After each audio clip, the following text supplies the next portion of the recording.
Hello. Welcome back to the AI Breach Report. I'm Frederick Wakuliaka, founder of Frederick Cybersecurity, and this is the combined edition. Last week, I was unable to present the covering on the podcast for Wednesday 12th and Friday 14th August 2026. With much regret, I have chosen to present it today, and I will present later on today the one for this week, which is the Wednesday 19th and Friday 21st of August. So let's go back in time. 3 stories last fortnight. On Wednesday, I covered the incidents. On Friday, I delivered the defense I was supposed to have, along with new intelligence that arrived after Wednesday's edition and changes the risk picture in 2 of the 3 stories. This script covers both editions, end-to-end incidents, back half developments, and what to actually do about all of it before next Wednesday or this week Wednesday. So every single one of this week's stories exploits a gap that already exists inside most organizations of the size I write for. Software dependencies pulled automatically into a build without anyone reviewing them. Patch cycles that can't keep pace with confirmed active exploitation. And AI agent tools adapted faster than the governance needed to control them. Let's get into it. Segment 1. The first story started on the morning of the 4th of August. An attacker gets into the GitHub account belonging to the maintainer of KeyV, a JavaScript utility library, with roughly 127 million weekly downloads used for caching and key value storage across a huge number of business applications. From that account, the attacker pushes malicious code directly to the main branch and immediately publishes a new release. Here's why this one's different from the usual compromised package story. The release went out through the project's own legitimate GitHub actions pipeline. It carried valid cryptographic provenance. The signature tied it back to the correct repository, the correct automated build process, the correct account. Every standard security check a company or its developers might run against a package's authenticity would have passed it. This wasn't a fake package impersonating KeyV.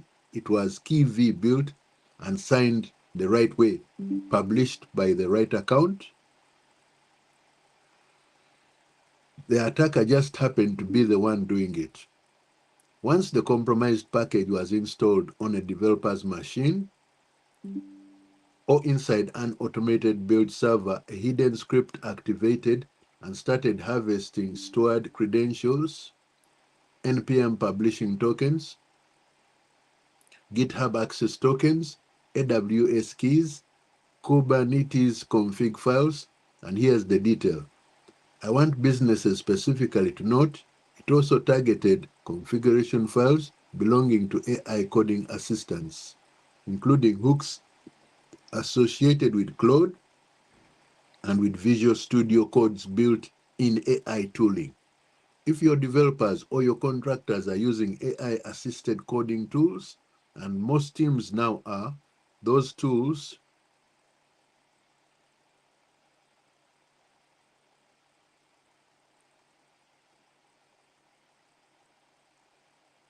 well, let's continue. Those tools configuration files were explicitly in scope for this credential theft.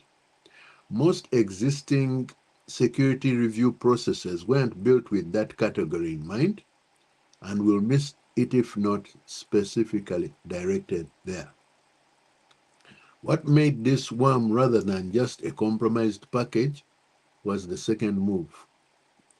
Every set of credentials the payload found, it used to republish Trojanized versions of other packages. Those stolen tokens could reach without any further input from the attacker. Within 24 hours, researchers at WizSocket and Microsoft were tracking more than 2,000 affected package versions across several hundred distinct projects. Microsoft named the campaign Chain Drop. Researchers confirmed the payload as a descendant of the Shai-Hulud malware family. This is a familiar name. I've briefed on it before in a previous issue, I remember. And this is the fourth wave of that campaign since September 2025. Each wave has added capability. The command and control infrastructure in Chain Drop specifically routes through an Ethereum smart contract, which makes it far harder to shut down by the usual method of blocking a non-malicious domain. The scope of the investigation was still expanding at the time Friday's edition published last week on the Friday the 14th. Now, what do you actually do? The fastest check, did your builds use a pinned log file? A log file records the exact version of every dependency used in a successful build and treats it as fixed. If your organization's builds or any contractor's builds done on your behalf use a log file committed to version control and that log file wasn't updated after 0900 UTC on 4th August, you likely didn't pull the malicious release at all.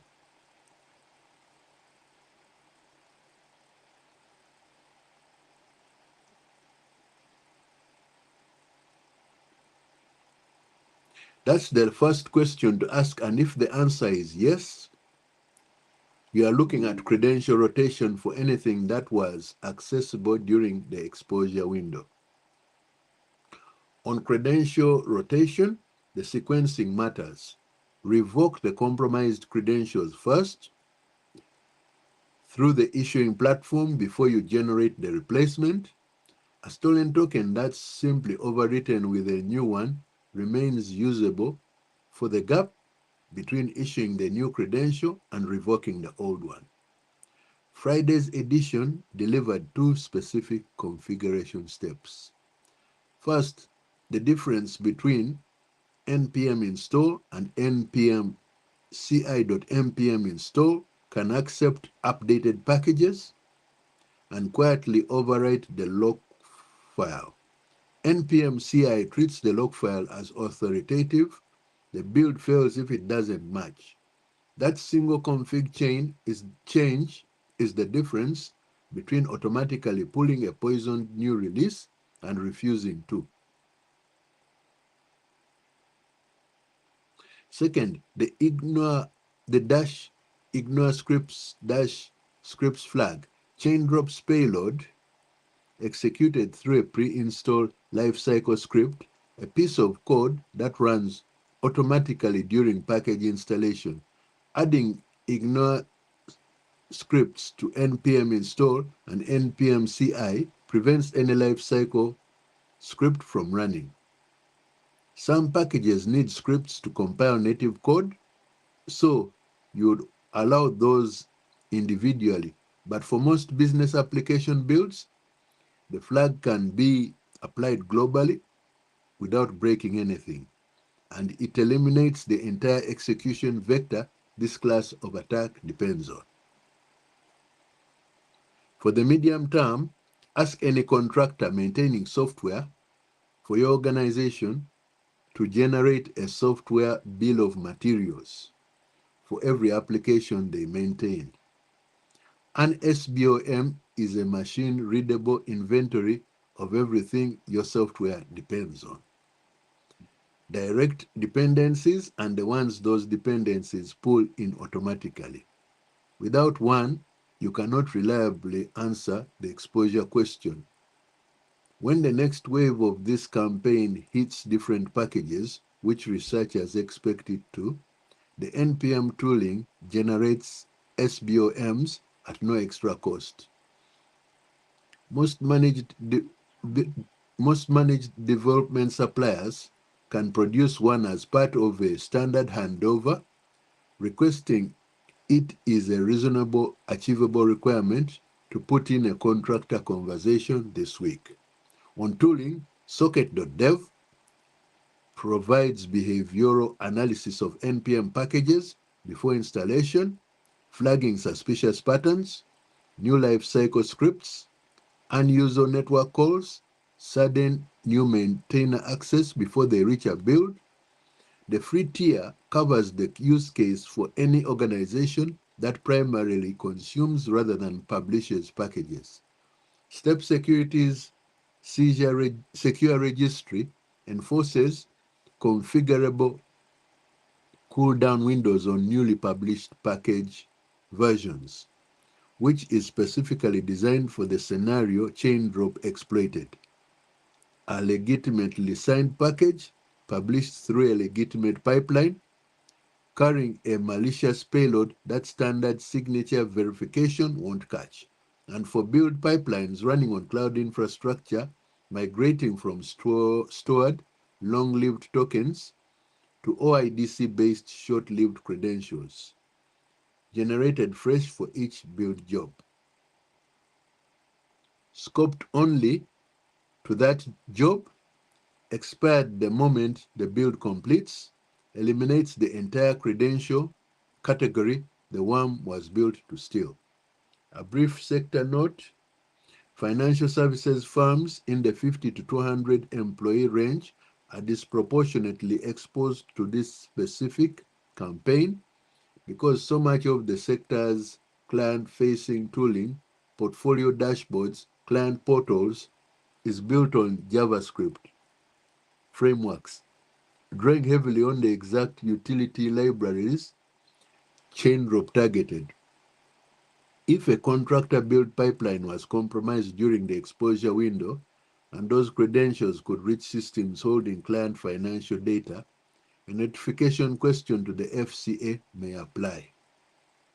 The first step is getting written confirmation from any external developer that no build ran during the window with affected packages in an unpinned dependency tree. Get that in writing and document it formally. Professional services firms, law firms, accountancies, consultancies that run custom client portals or knowledge management systems built by a contractor face the same audit requirement and should ask for it in writing this week. Wednesday's edition covered the flaw in plain terms. CVE 2026-68820 is a vulnerability in the Windows component that handles low-level communication between applications and the network. An attacker who already has a low-privilege foothold, standard employee login, nothing more, can exploit a timing weakness in that component to escalate themselves to full system-level control. No additional clicks needed from the employee. CISA added it to the known exploited vulnerabilities catalog with a remediation deadline of 25th August 2026. It's being actively exploited. What landed after Wednesday's edition changes the framing significantly. Researchers at Checkpoint published attribution. This flaw is being actively exploited by North Korean state-linked actors operating under the Operation Dream Job campaign. The technique social engineering to secure an initial low privilege foothold, typically a fake job offer or a technical assessment sent to an employee, followed by this privilege escalation to install a kernel mode rootkit. A kernel mode rootkit operates at the deepest layer of the Windows operating system, below where most antivirus and monitoring tools look. It can persist on a machine, conceal its own activity, and exfiltrate data indefinitely without appearing in standard security logs. I remember when I did my MSc and I first came across when I was doing the penetration testing module, we were discussing rootkits at the time. They normally embedded themselves in Windows operating systems, and they were very difficult to detect by standard antivirus software, because they go at the kernel mode in the machine, and it operates at the deepest layer of the Windows operating system. I remember, was it the .exe kernel one of those files? It compromises that the file's ability to even notice something unusual is happening, or whatever bodies are deployed to notice any changes. So, and when it manages to lie low and start, it doesn't appear in the standard security sweep, so it remains dormant, and it can be activated or can activate as and when required. So two things to understand about what that changes. First, this is not an unknown opportunistic campaign. It's documented, well-resourced, state-linked group with a documented history of targeting financial services and professional services organizations. Second, patching. CVE 2026-68820 closes the path by which the rootkit arrives. It does not remove a rootkit that has already arrived. An organization that patches late after an attacker has already used the flow to install persistent malware at kernel level still has a rootkit running even after the patch is applied. Identifying and removing a kernel mode rootkit requires specialist forensic investigation that substantially exceeds standard IT remediation in both time and cost. On the nightmare Eclipse situation, separately from CVE 2026-68820, this same researcher published a working bypass named Shieldbreak for a different Windows Defender flaw. Microsoft believed it, and it had already patched the previous month. Security researchers at CrowdStrike assessed after Wednesday's edition that Microsoft's rapid Defender signature updates appear to neutralize the current proof of concept exploit technique. Two qualifications apply. First, the signature updates address the specific technique in the published exploit, not the underlying vulnerability. No CVE has been assigned, no formal remediation timeline from Microsoft, A more capable attacker who adapts the technique could bypass the signature updates while still exploiting the same underlying weakness. Second, none of this partial protection reaches any machine where Defender signature updates aren't applied automatically.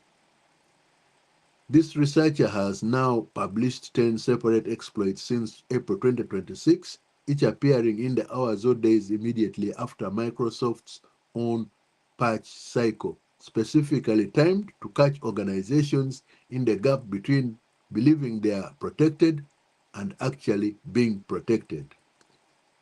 What to do? Request a patch compliance report from your IT provider before 25th August, showing every managed device's patch status for the August cumulative Windows update, with the applied date shown, not the scheduled date. A patch that's scheduled but not applied protects nothing. If any device handling client data, employee credentials, or financial system shows the patch as pending, that's the escalation priority. Separately, confirm with your IT provider that Windows Defender signature updates are set to automatic on every managed device. This is a different configuration from monthly Windows updates and is more commonly disabled in conservatively managed environments than it should be. Ask for written confirmation, not just confirmation that it's the default for new deployments, but that it's enforced across the existing fleet. Third layer, privilege escalation behavioral alerting. Most current versions of Microsoft Defender for Endpoint in active mode include alerts for unuser privilege changes on Windows endpoints. This is the detection layer that the combination of phishing for initial access and privileged escalation exploit is specifically designed to circumvent. Ask your IT provider whether this alerting is enabled, where alerts route, and what the response process looks like when one fires. In most medium enterprise managed service arrangements, nobody has ever been asked for those three questions. The answer will be instructive. A regulatory note on the insurance dimension. Several UK cyber insurance policy wordings contain exclusions for damage. That is, several UK cyber insurance policy wordings contain exclusions for damage attributable to nation-state attacks, commonly referred to as war exclusions. Attribution of live exploitation to a state-linked group does not on its own trigger those exclusions. Under most current UK policy wordings, which require a substantially higher threshold, typically a formal government attribution finding and a determination that the incident constitutes a cyber war act, before the exclusion applies to an individual insured loss. But the question of exactly where your specific policy's exclusion clause sits is one for your insurer or broker to answer directly and in writing.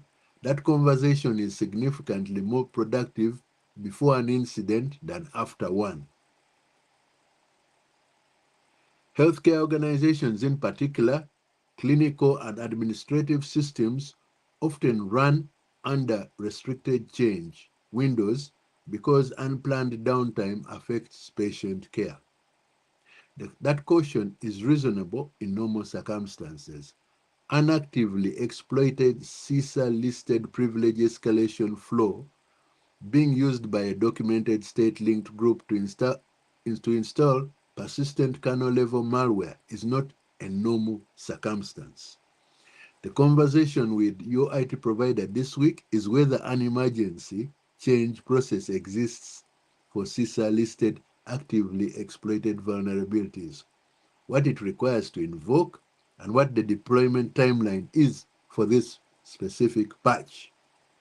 The third story is patched. I want to be clear about that. OpenAI fixed this on 8th June 2026 shortly after Zenity Labs disclosed it through a bug bounty program. There is no evidence it was exploited in the wild before the fix went out.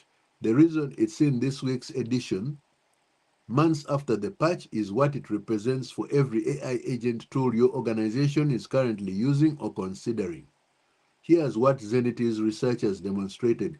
ChatGPT's Workspace Agent Builder, the tool that lets company employees create custom AI agents connected to email calendars, file storage, and internal chat platforms, had a flaw in how it handled settings passed through a URL. When an employee with Workspace Agent access clicked a crafted link, the tool silently created a new fully autonomous AI agent in that employee's account. Approval requirements switched off, connector access, every tool the employee had already authorized. Polling schedule, every few minutes, sending results back to the attacker's email address. No further input from the attacker, no further mistake from the employer. A persistent, permissioned inside app operating on the attacker's behalf indefinitely. Zenity were explicit in their disclosure. The underlying architectural weakness isn't unique to OpenAI's product. The weakness, a platform that treats natural language instructions arriving from outside the organization as executable commands, rather than as user input requiring explicit confirmation, is a design pattern that appears across AI agent platforms as they add automation capability faster than the governance frameworks needed to manage it mature. OpenAI patched this specific variant by removing the vulnerable URL parameter handler. That closes the specific vector in this specific product. It doesn't answer the question of which other tools in your environment share the same structural characteristic. The practical timeline on Agent Builder. OpenAI has announced its deprecation effective 30th November 2026. Any organizations that's built custom agents through that interface needs to audit and migrate before that date. The audit is the right step regardless of the deprecation deadline. The deadline is just an additional reason to run it now rather than later.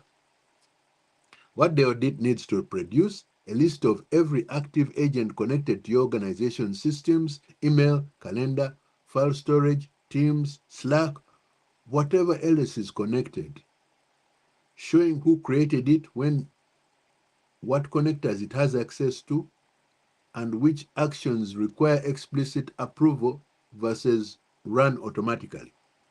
Confirmation that no agent has automatic approval enabled for high-risk actions. Sending email externally, accessing or modifying file storage, posting to internal channels, accessing customer data, confirmation that activity logging is in place, and that someone named by role is reviewing that log on a defined schedule. One person accountable for each active agent, that's the governance minimum. The regulatory dimension from Friday's edition, the regulatory dimension from Friday's edition last week is worth stating directly. Under UK GDPR, the 72-hour notification clock to the ICO for a personal data breach starts when the breach occurred, not when you discovered it. A breach discovered through an agent audit run weeks or months after a rogue agent was operating is one where the clock may have been running for some time before anyone knew to look. An organization that can produce documented evidence of having run an AI agent audit promptly after the agent forger disclosure is in a materially different regulatory position than one that cannot. Running the audit this week converts a potential future enforcement position into a demonstrable into a demonstrable compliance step taken at the first reasonable opportunity. Excuse me a moment.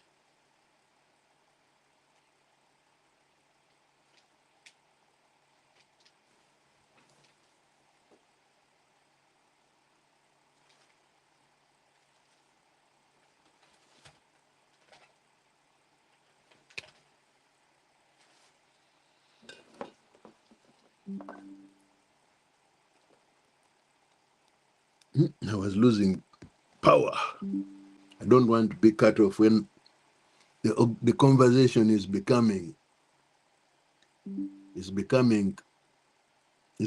more interesting as we talk about the regulatory dimension of Friday's edition last week under UK GDPR. When you are reporting to the ICO for a personal data breach, the breach starts when the breach occurred, not when you discovered it. Normally, when you discover it, that is when you can report that it started. But this is not the case. When you report to the ICO under GDPR, the 72-hour clock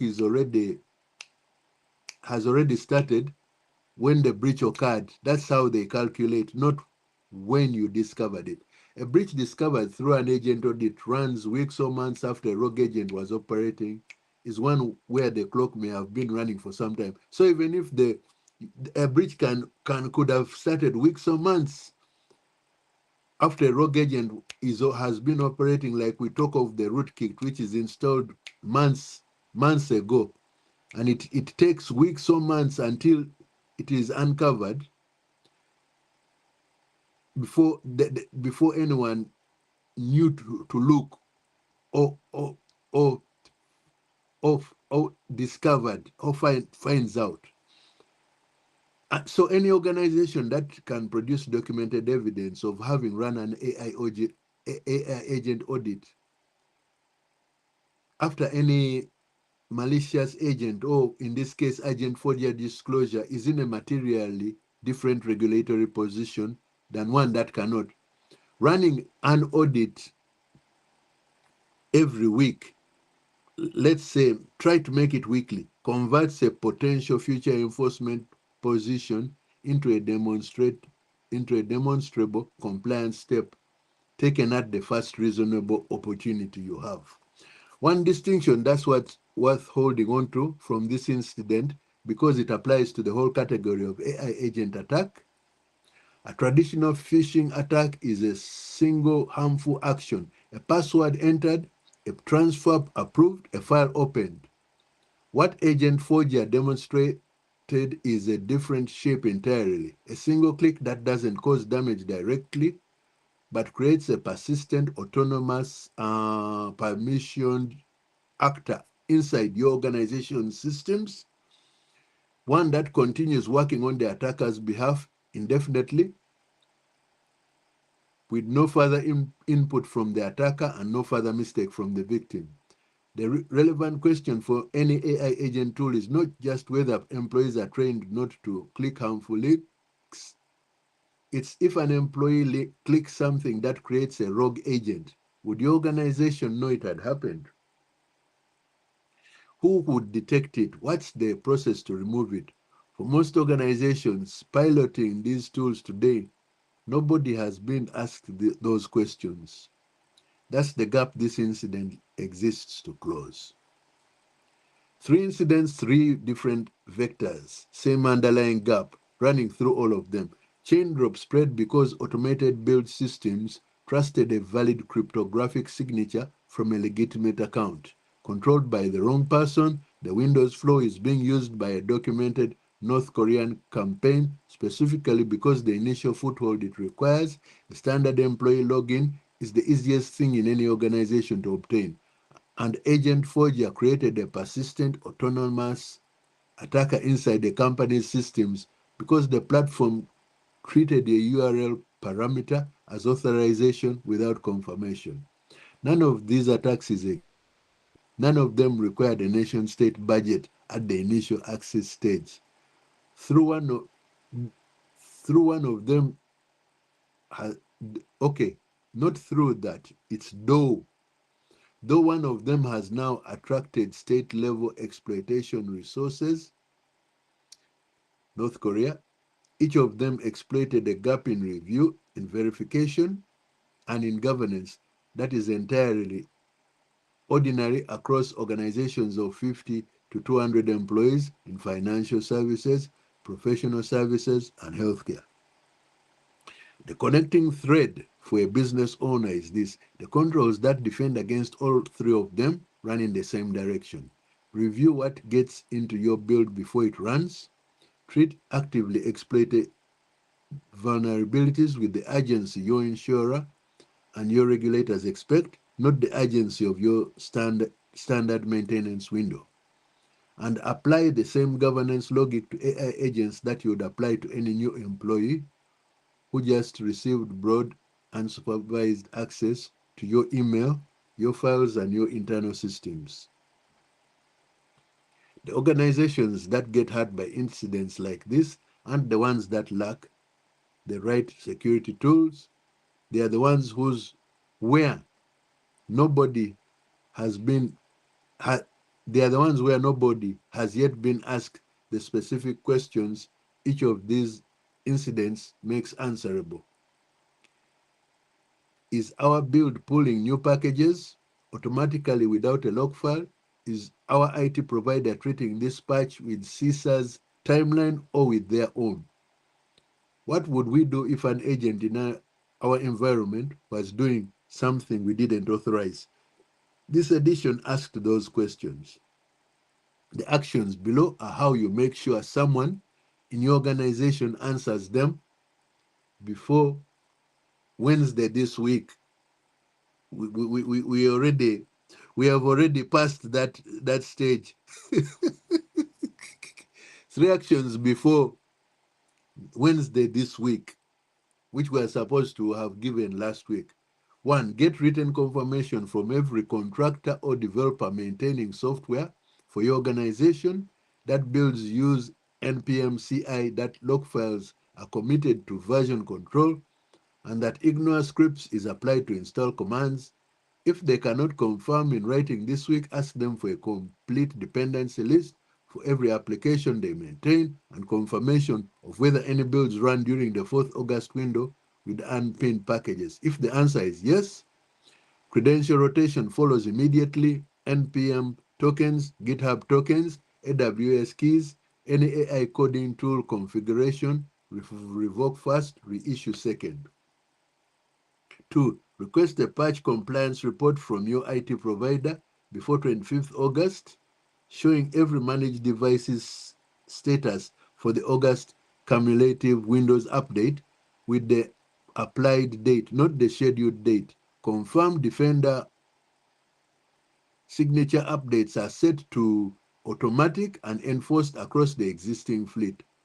Ask specifically whether privilege escalation behavioral alerts are enabled, where they route, and what the response process is. If your organization holds cyber insurance, have the nation state war exclusion conversation with your broker in writing this week. So if you have cyber insurance, this nation state war exclusion conversation should happen with your broker.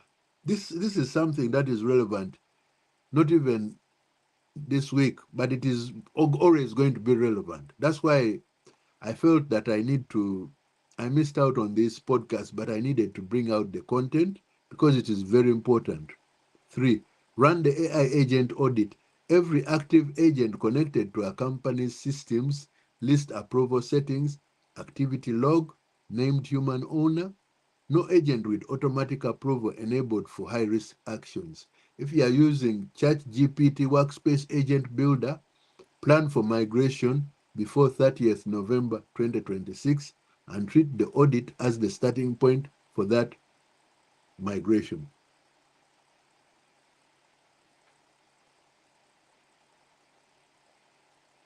So That's the AI breach report for the week of 12th and 14th August. That is last week.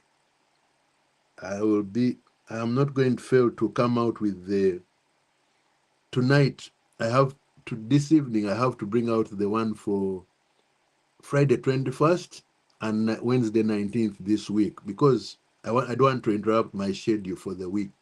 Tomorrow I'll do the week business intelligence weekly summary, and then there is the weekend edition, which will come out tomorrow and which I will talk about on Sunday.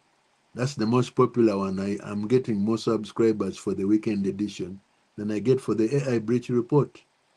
But I'm not binning the AI breach report. It was being recommended for me to bin it. I know what I'm going to use the AI breach report for. Even if I'm getting very low, not as good, my subscribers are 950 for the AI breach report. For the weekend business, for the weekend intelligence, I'm getting 1,250. I'm on that number now, which is good. My only problem is I do not want to share my subscribers with LinkedIn. I want people who like my content and sign up to it to I want direct access. I'm running a campaign, but it is not proving successful, but I'm not giving up. I'm still determined. I'm not going to use Beehive or any of those fancy newsletter providers you have to pay just to have access to your subscribers. I'm not making content for them. I make content for me and my subscribers, those who like my content. So I'm Frederick Wakuliaka. If this edition has been useful, the full written brief is on LinkedIn under the AI Breach Report newsletter and frederickcybersecurity.com. I'm encouraging people to actively subscribe by clicking the link I put in the LinkedIn.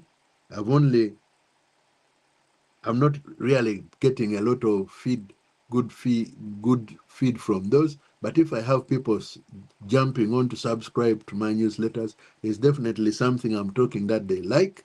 So if you are getting the brief on LinkedIn and you want to keep getting the full analysis after the 7th of September, which I've made a deadline, link is in the LinkedIn description, or you can subscribe to at Frederick Wakuliaka 4561. Thank you for listening, and I'll be back later again with this week's AI Breach Report.